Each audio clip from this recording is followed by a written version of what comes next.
A young boy is kicked to the ground by his teammates. His name is Kurt, an adventurer treated worse than a slave, forbidden from eating with the team. Kurt is constantly mocked as trash. Despite enduring endless humiliation, his teammates exploit him before kicking him out of the group entirely. The story begins 3 days earlier. The entire village hides in a church, too terrified to make a sound. An S-rank beast, Fenrir, rampages through the village. Kurt is knocked away in the chaos, but none of his teammates care to check on him. They focus entirely on supporting their leader, Galnova, who ultimately slays Fenrir with his blazing sword. The villagers celebrate with cheers, offering the adventuring party a lavish feast. Galnova, unimpressed by the food, orders Kurt to cook dinner and coldly informs him he'll be expelled from the team the next day. Kurt's teammates, deeming him too weak, plan to replace him with someone new. This leads to the opening scene, where Kurt's pleas are met with Galnova's brutal dismissal. With nowhere else to turn, Kurt visits a job agency, his confidence shattered from years of mockery and abuse. The agency tests his abilities and finds that all his combat talents are at the lowest rank, making it unlikely any adventuring party would want him. Kurt is disheartened.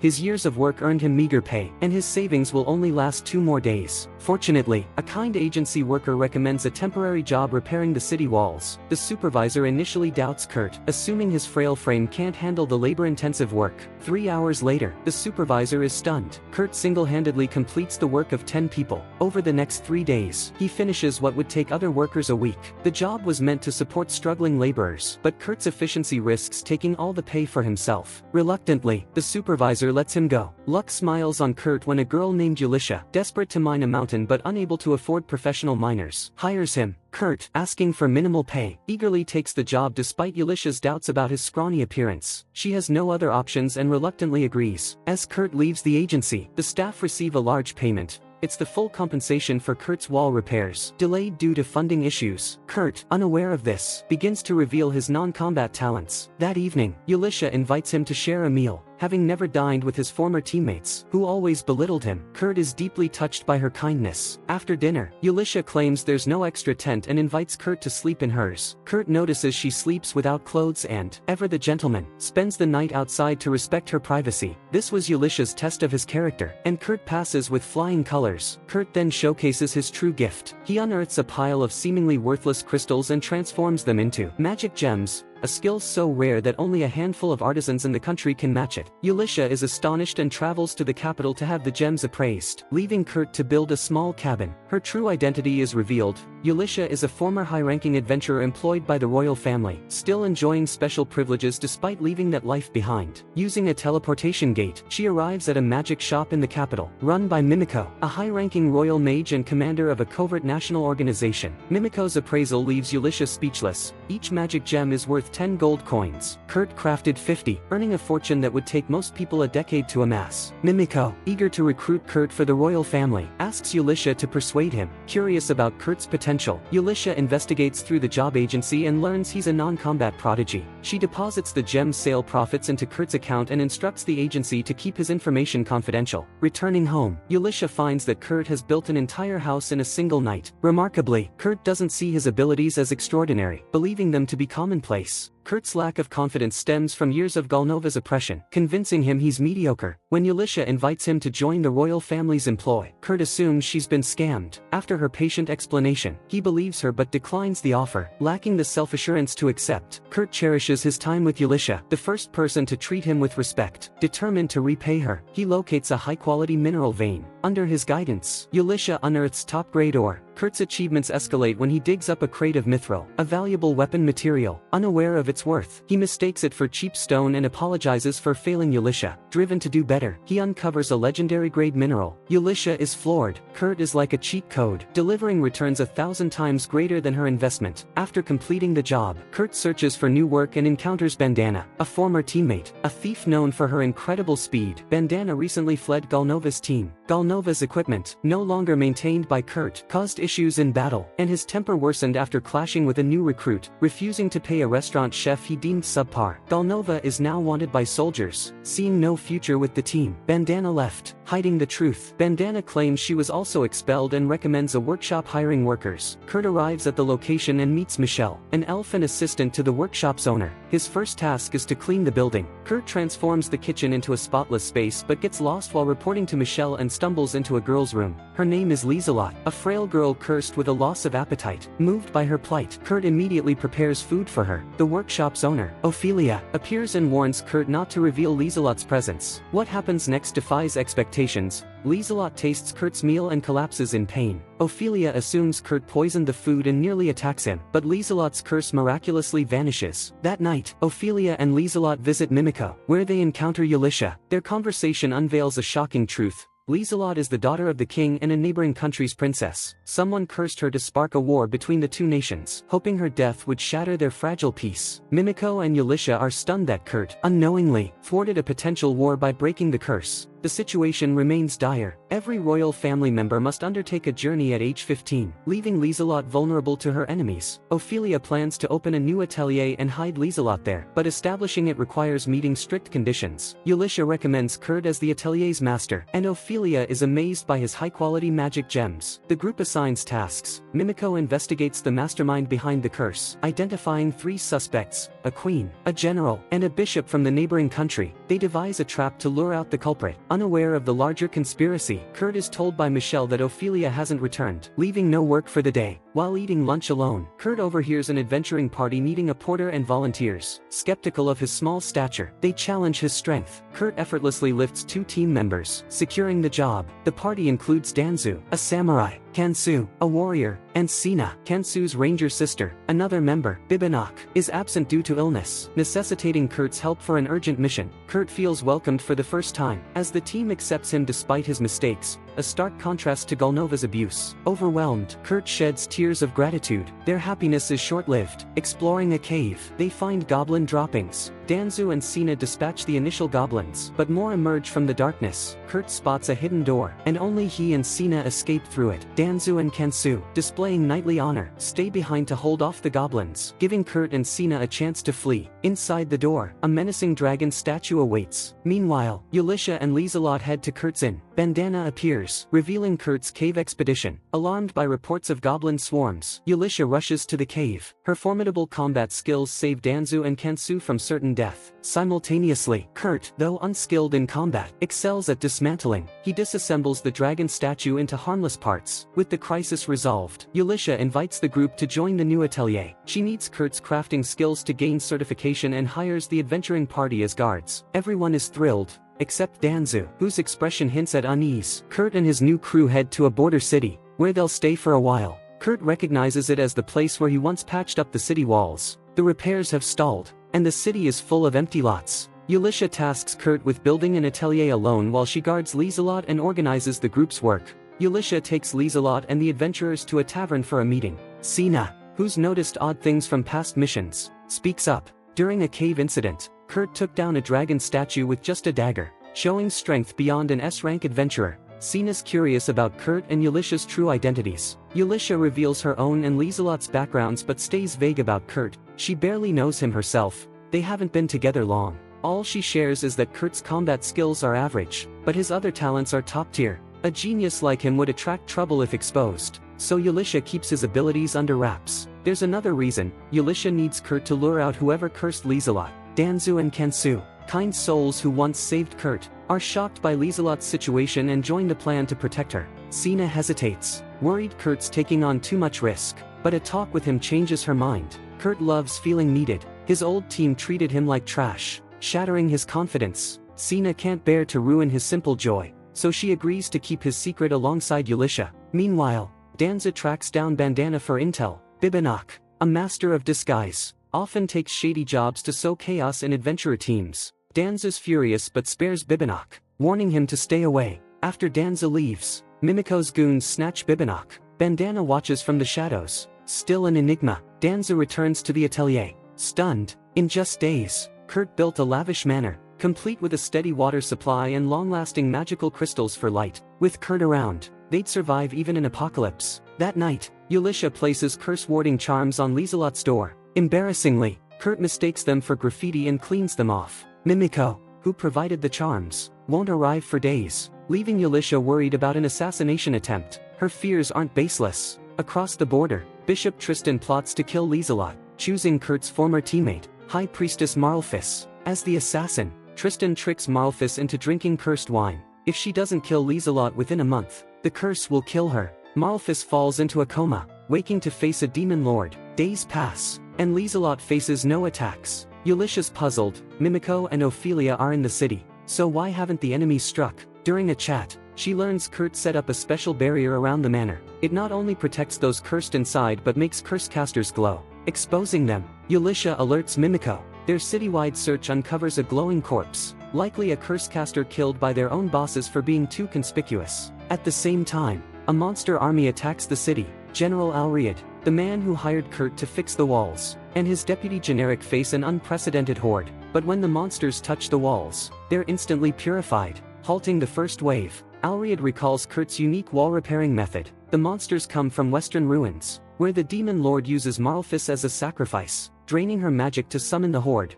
Marlfis is broken, betrayed by Tristan's alliance with the demon lord and her role as their pawn. At dawn, the monsters' second wave hits. Yalisha has a plan. Kurt's craftsmanship is unmatched. His refined magical crystals pack immense power. She asks Alriad to draw the monsters out, buying her time to reach the ruins and destroy their source. Alriad, worried for Yalisha, sends Generic with Mimiko and Ophelia to fight, while he joins Yalisha at the ruins. Generic offers to go instead, but Alriad refuses. Before parting, the two soldiers vow to celebrate with drinks if they survive. Taking advantage of the monsters' sluggishness in daylight, they act. Yalisha wipes out scores of monsters with a single crystal, proving Kurt's brilliance again. Back at the manor, Kurt feels useless for not fighting and forges a sword to distract himself. Lieselot invites him to lunch, and Kurt casually gives her the blade. She's thrilled, mistaking it for a romantic gesture. Kurt, oblivious to his own talent or romance, just wants to help Yalisha. Lieselot feels the same, eager to fight alongside their friends. They decide to chase after Yalisha.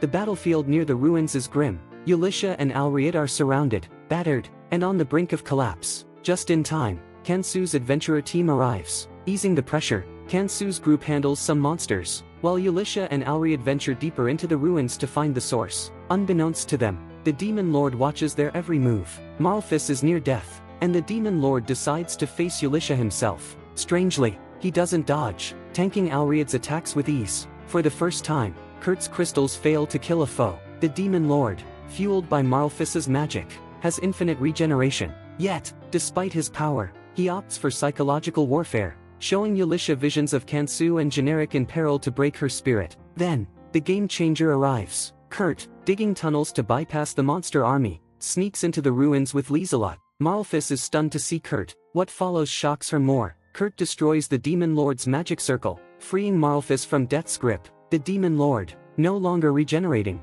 panics. Lieselot steps in to aid Yalisha but is seemingly killed instantly by the demon lord's overwhelming power. As Yalisha despairs, Lieselot reappears as a butterfly, revived, thanks to Kurt's sword, which casts lifelike illusions. The dead Lieselot was a fake. Fooled, the demon lord lets his guard down, and Lieselot uses Kurt's crystal to obliterate him. The crisis ends. Kurt offers Marlfis food, and with a single rice ball, he breaks her curse. Marlfis realizes Kurt's true strength, regretting how she, like Galnova, once mocked him. That night, Kurt cooks a victory feast. The food's so good, everyone eats in silence, racing to grab seconds before it's gone. Kurt formally meets Alriad, and the mood is light, but unbeknownst to them, a dangerous figure still lurks in the city. Kurt's atelier gets a commission. A nearby village is hit by a drought and needs water from a neighboring village. When Yalisha arrives, she finds that village is also desperate for water, but the problem gets solved fast. While helping villagers tend to their water birds, Kurt accidentally discovers an underground water source and builds an artificial lake, saving both villages from the drought. The village leaders are blown away by Yalisha's skills, thinking she pulled it off in record time. Only Yalisha knows the real hero is Kurt. Grateful, the village leaders gift Atelier a ton of water bird eggs as thanks. Meanwhile, Lieselot and Alriad are reporting to Count Tychone about a recent monster-slaying mission. Count Tychone's heard of Atelier's impressive track record and is dying to meet the boss. He knows any group that can recruit a national princess must be something special.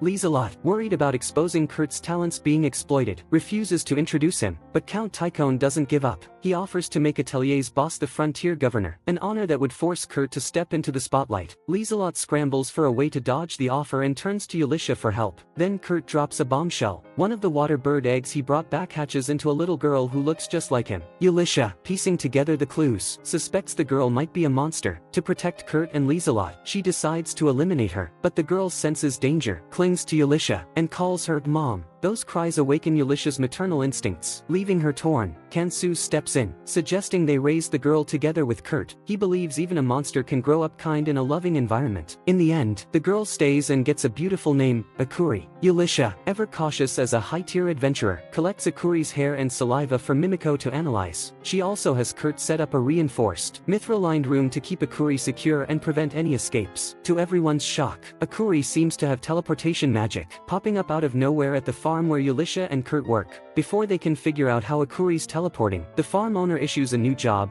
help a group of pigs regain their appetite. Kurt may be hopeless in a fight, but his other talents never fail to amaze. The feed he whips up not only gets the pigs chowing down but also attracts an S-rank dragon fledgling. Then, a demon warrior named Soulflare shows up, radiating hostility and demanding Akuri. Yulisha tells Kurt to flee with Akuri while she stays to fight. The dragon fledgling senses the danger first and whisks Kurt and Akuri to safety. Looks like that dragon's totally hooked on Kurt's cooking. The fight's brutal. Soulflare's way too strong. After a few rounds, Yulisha's down for the count. Just as she's about to give up, Kurt swoops in on the dragon with a herd of pigs in tow, using them as a distraction to rescue her. Yulisha's touched. She's used to facing danger alone, but with Kurt around, she's starting to love being looked after. It hits her. She's falling for this boy, but the danger's not over. Soulflare catches up, unleashing a massive fireball to finish them off. Then, something unbelievable happens. Akuri's teleportation spooks Soulflare, forcing her to stop the attack and flee. Yulisha's baffled. Does a demon warrior actually have a heart? Kurt, piecing things together, goes after Soulflare alone. He tranquilizes her and brings her back to Atelier. He'd noticed the horns on her head, reminding him of his childhood best friend, Hildegard. Kurt knows not all demons are evil. Plus, during the fight, Soulflare could have easily killed them but stopped, even injuring herself with the backlash of her own magic. He wants to know why she attacked. Soon after, Mimiko shares her findings on Akuri. She can't confirm Akuri's identity, but the girl has a crystal tied to long-lost spatial magic. To avoid trouble, Mimiko suggests locking Akuri up.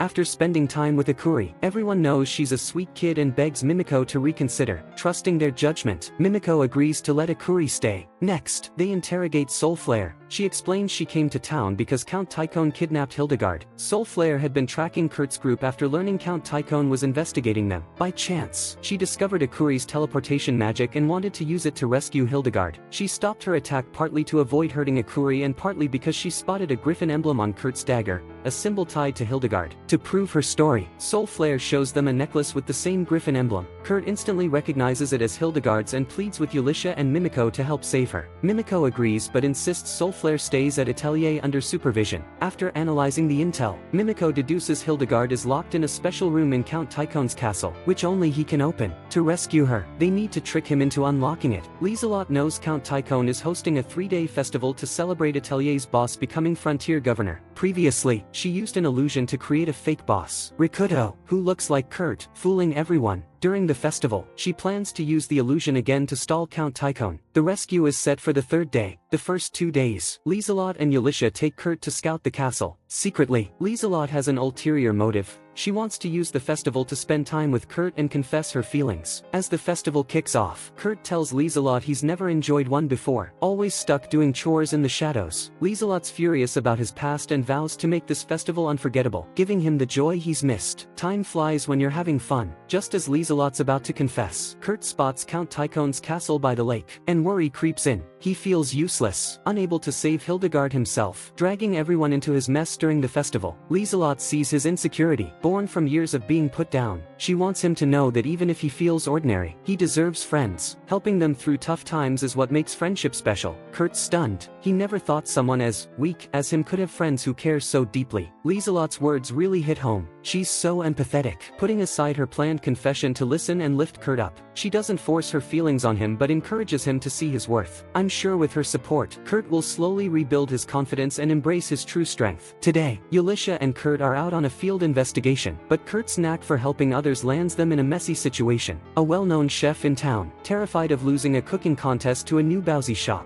hires some thugs to sabotage it. When Kurt catches wind of the scheme, he teams up with the shop owner to create a brand new bousy recipe and compete in the contest. Fans of the show know Kurt's no fighter, but he's a wizard in the kitchen. With his help, the bousy shop clinches the championship title.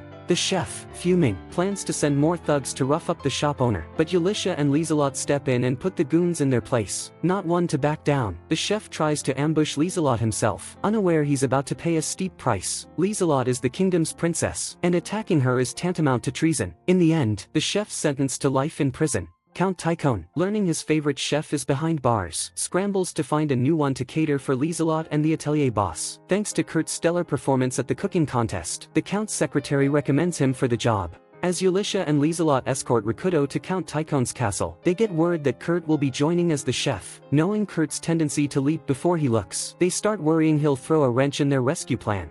Sure enough, their fears come true. Once inside the castle, Kurt, with the help of Akuri's teleportation magic, slips into a mysterious room. To his shock, it's not Hildegard locked up inside, but an elderly woman named Fommel, Count Tychon's daughter, long rumored to be dead. After a heartfelt chat, Fommel realizes Kurt's searching for Hildegard and leads him to the dungeon. Hildegard instantly recognizes Kurt and lays into him, blaming him for her imprisonment. Years ago, she was poisoned, and Kurt's potion saved her life. But he botched the mix, stunting her growth forever. Meanwhile, Yulysha and Lieselot stick to their original plan, spreading a false rumor about an intruder to lure Count Tychon into the dungeon, allowing them to tail him. As Count Tychon arrives, the truth starts unraveling. Fommel suffers from a rare rapid aging disease. To shield her from being seen as a monster, Tychon announced her death to the world. His kidnapping of Hildegard was a desperate bid to use her immortal genes to cure Fommel. Kurt, misunderstanding the situation, assumes Tychon's just a creep obsessed with keeping his daughter young forever. He lectures the Count about accepting his child's changes as a true father should. But there's more to the story. While Kurt's spinning wild theories, Hildegard knocks him out cold. In a chilling twist, Fommel demands that Hildegard kill her own father, Count Tychon.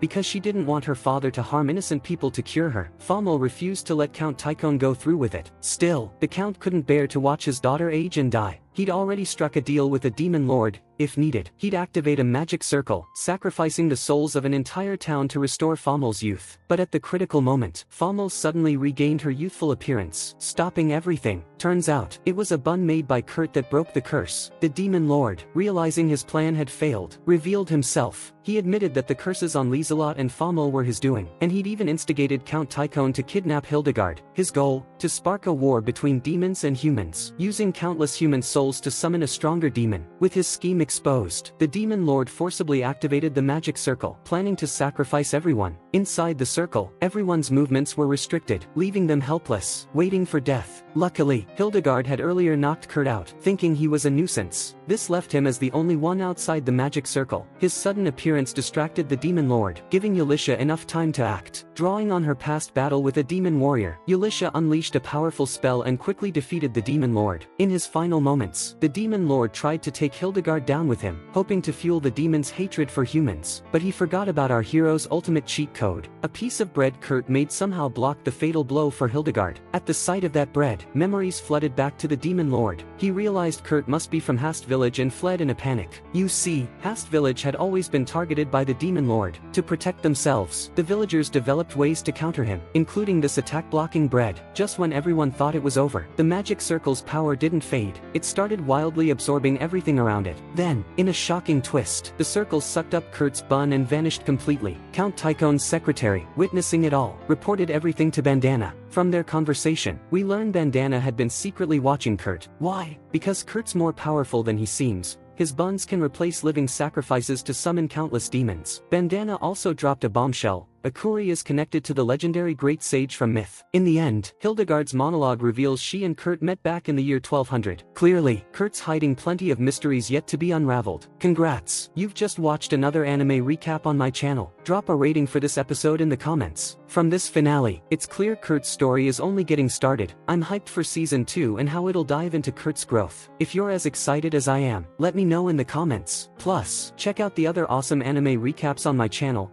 There's bound to be something you love. Don't forget to smash that like button and subscribe.